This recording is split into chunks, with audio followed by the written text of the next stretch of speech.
क्या मजहब के नाम पर यूं कानून अपने हाथ में ले लेना, कोई भी मजहब इसे सही ठहराता है?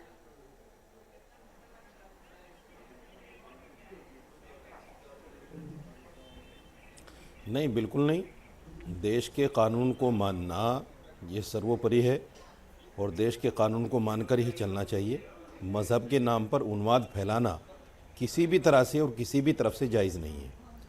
वो कोई भी करे, किसी भी पार्टी का आदमी हो, किसी भी समाज का आदमी हो, किसी भी मज़हब का आदमी हो, किसी को भी मज़हब के नाम पर उन्माद फैलाने की इजाज़त हो ही नहीं सकती।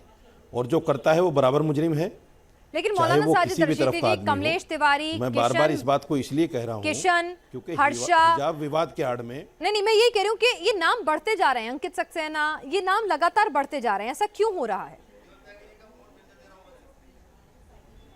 धर्म तो हमारी रक्षा करता है ना, ईश्वर, अल्लाह, कोई भी नाम दे दीजिए, वो तो हमारी रक्षा करते हैं। हम अपनी मुसीबत लेके उनके पास जाते हैं, उनकी रक्षा करने वाले हम कौन होते हैं?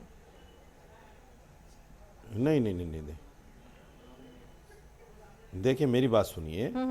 जब आप एक साइड के नाम लेंगी कि कमलेश तिवारी और फलां फलां, तो कहीं ना कहीं ये भी एक मजहबी उन्माद है। आप कहिए कि मजहब के नाम पर अगर पहलू खान को मारा जाता है तो वो भी गलत है, और कमलेश तिवारी को मारा जाता है तो वो भी गलत है। खान को मारा जाना भी गलत है, अखलाक को मारा जाना भी गलत है। लेकिन वही तो कह रहे हैं सर, चुप्पी, अखलाक और पहलू खान पर तो खूब हाय हल्ला होता है, लेकिन कमलेश तिवारी, हर्षा के नाम पर हाय हल्ला नहीं होता, इसीलिए सवाल उठ रहे हैं।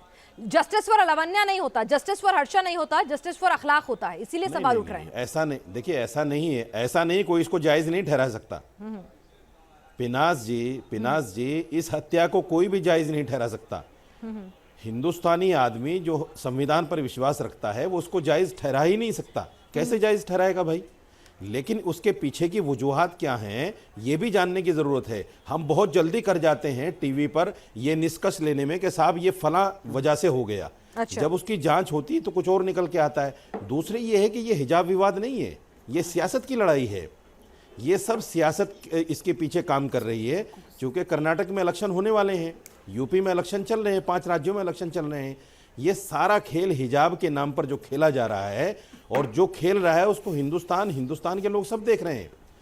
आप इसको हमारे सर पे मढ़िए या तो यहाँ कांग्रेस पर के हर सर पे साल मढ़िए, किसी ना किसी उससे राज्य कुछ नहीं में होता। कहीं एमसी देश इलेक्शन, की कभी जनता निकाय चुनाव, जागरूक कभी है, पंचायत देश चुनाव, की भी तो जनता लगा ही रहता जानती है। लेकिन और एक यूपी बात में उसका बताइए ना, जवाब दिया जाएगा। एक बात बताइए ना, हिजाब के लिए तो अगर कोर्ट ने कहा है कि भाई जब तक फैसला ना आए तब तक हिजाब पहनकर मत आओ, अगर उसके बाद भी हिजाब पहनकर आया जा रहा है तो इस उन्माद को कौन जानबूझकर फैला रहा है? एक सवाल ये भी उठता है। तुहिन सिन्हा साहब, आरोप लग रहे हैं आपकी पार्टी पर कि जानबूझकर पहले हिजाब विवाद को बढ़ने दिया क्योंकि यूपी में इलेक्शन थे, और अब जानबूझकर बिना जांच के आपके मंत्री ऐसे गैर जिम्मेदाराना बयान दे रहे हैं कि ये एक मजहब से प्रेरित हत्या है। देखिए पिनाज जी, आज टारगेटेड यानी लक्षित किलिंग्स हिंदुओं की एक हकीकत बनती जा रही है। मैं कमलेश तिवारी तक उतनी दूर भी नहीं जा रहा हूं। केवल 3 सप्ताह के अंदर 25 जनवरी को कृष्णा भरवाद को अहमदाबाद के अंदर मारा गया था। रुपेश पांडे को सरस्वती पूजा के तुरंत बाद झारखंड में मारा गया था, हजारीबाग में। और कल ये कांड हुआ है जिसमें हर्षा को मारा गया। तो आप ये सोचिए कि किस तरह से कुछ जिहादी ग्रुप्स जो है मॉनिटर कर रहे हैं सोशल मीडिया पे पोस्ट को, और ये लक्षित जो आतंक फैलाया जा रहा है, मेरे ख्याल से ये पूरे देश के लिए एक नेशनल सिक्योरिटी का विषय है। इसका जो इमीडिएट रिस्पॉन्स है वो वही हो सकता है जो गुजरात में वहां के जो यशस्वी हमारे minister of state for home है हर्ष सांघवी ने किया है। इमीडिएटली इस केस को एटीएस या एनआईए में ट्रांसफर किया जाए और एक टाइम बाउंड तरीके से एक एग्जेम्पलरी पनिशमेंट दिया जाए। लेकिन इसमें निश्चित तौर पर कहीं ना कहीं एक पॉलिटिकल पार्टी, और वो मैं सीधा नाम ले रहा हूं, कांग्रेस पार्टी का समर्थन या संरक्षण है। मैं ये क्यों कह रहा हूं?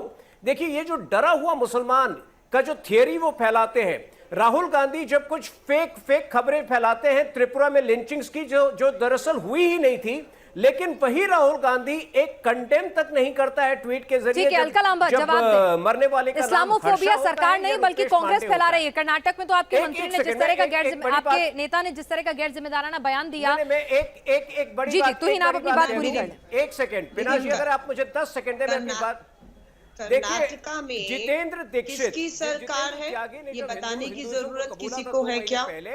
तो एक सेकेंड में अपनी बात खत्म कर लूं। तो तेलंगाना के एक सिटिंग कांग्रेस एमएलए ने उन्हें मारने की धमकी दी थी, फतवा इशू किया था। क्या कांग्रेस के किसी नेता ने भी कंडेम किया था उस बात को?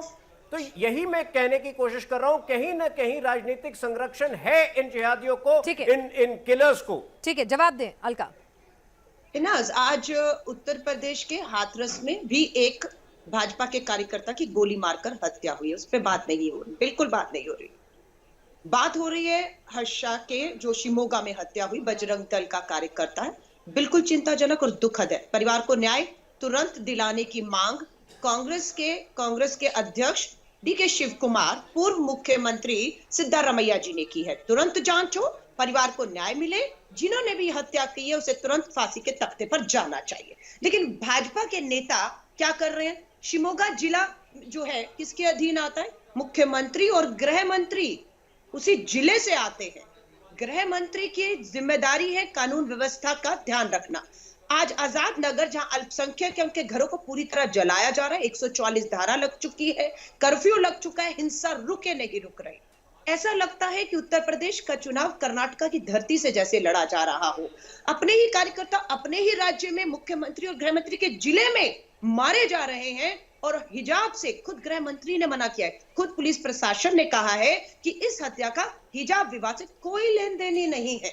जब गृह मंत्री खुद कह रहा है भाजपा का, पुलिस प्रशासन कह रहा है, तो आप और हमने कैसे तय कर लिया? नहीं, उन्होंने ये भी कहा है कि हिजाब के मामले से भी जांच होगी। मैं आपको स्टेटमेंट बता दूं, उन्होंने ये भी कहा है कि हिजाब के एंगल से भी जांच होगी। हर एंगल से जांच होनी चाहिए ना, बिल्कुल होनी चाहिए, ठीक का जांच होनी चाहिए। पर उन्होंने ये कहा कि हिजाब से, पुलिस तो ये कह रही है अभी तो जांच शुरू हुई है, नतीजे पर पहुंच कैसे गए? और ये बिल्कुल गलत कहना होगा, ये हिजाब विवाद है। अब आप जो कहें मैं जो सुनूं, जो एएनआई में गृह मंत्री का स्टेटमेंट है और पुलिस प्रशासन का स्टेटमेंट है। अब मैं अगले मुद्दे पर आती हूँ। बहुत गंभीर मुद्दा है ये हिंसा बंगाल में होती थी तो समझ आ रहा था, बंगाल चुनाव में भाजपा कार्यकर्ताओं की हत्या हो रही थी और प्रधानमंत्री जी ने मुद्दा बनाया। बंगाल चुनाव खत्म, बात खत्म, न्याय मिल रहा है नहीं मिल रहा किसी को परवाह नहीं। आज कर्नाटका में किसकी सरकार है? उत्तर प्रदेश में किसकी सरकार है? केंद्र में किसकी सरकार है? आज यूपी में, आज मैं डुमरियागंज, भाजपा का जो उम्मीदवार है, हिंदू युवा वाहिनी का प्रदेश अध्यक्ष है, बोलते हैं इस विवाद के बाद अगर किसी ने, हिंदुओं ने मुझे वोट नहीं दिया तो वो उसमें मियां का खून है, वो गद्दार है, वो नाजायज औलाद है। एएनआई में आ रहा है, बयान देख लीजिएगा। तो आप वहां अपने ही कार्यकर्ताओं की, मैं कहूंगी ऐसा लगता है खुद ही आप करवा के ये सब चुनावी लाभ लेना चाहते हैं उत्तर प्रदेश में, क्योंकि 4 चरण के बाकी है। हम तो मांग कर रहे हैं तुरंत जांच हो, दोषियों को फांसी होनी चाहिए। कृष्णा का मामला आपने देख लिया, हर्षा का मामला सवालों के घेरे में है, कमलेश तिवारी भी, और मैं अखलाक और पहलू खान को भी जिक्र कर रही हूँ, मैं उससे बिल्कुल डिनाई नहीं कर रही हूँ, लेकिन ताजा मामलों पर तो बात करेंगे ना साहब आप। मैं 2 बातें कहना चाहूंगा, प्लीज लेट मी कंप्लीट। पहले कांग्रेस पार्टी को आप लोग लेकर के आ गए डिबेट में। भाई Rahul Gandhi is not the prime minister. Rahul Gandhi की कर्नाटका में सरकार भी नहीं है। 70 साल में एक लंबा अरसा कांग्रेस ने इस देश को चलाया है। Yogi Adityanath is the chief minister of Karnataka. हिंदुओं का आप भी तो बार-बार योगी आदित्यनाथ जी को ब्लेम करे जा रहे हैं। हिंदू सुरक्षित है, हम भी हिंदू हैं। आप सुनिए पहले 1 मिनट।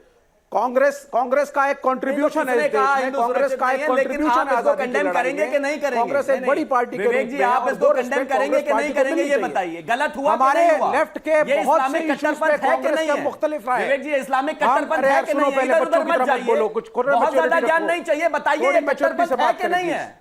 योगी कृपा करके जरा मैच्योरिटी से बात करिए। मुझे मत बताइए क्या बोलना है। लगातार हर किसी के बीच में कूदते रहते हो मेंढक की तरह, और मुझे कह रहे हो बोलना। अरे भाई सुनिए महाराज, बताइए ना जरा, बताइए बच्चों की तरह मत बताइए ना, गलत है कि नहीं है? छोड़िए ना, पॉइंट मत बताइए। देखिए मेरा पॉइंट ये है, ये गलत है कि हमारे कांग्रेस के साथ मुख्तलिफ राय है बहुत सारे इश्यूज पे। प्राइवेटाइजेशन पे हम इनके खिलाफ है, अब पॉइंट पर जा रहे हैं, हम इनके खिलाफ। अगर यहीं पर पहलू कांग्रेस के बारे में डिस्कशन होता होता, गालियां दे रहे होते अभी तक, भगवान आतंकवादी बता रहे थे किसी को।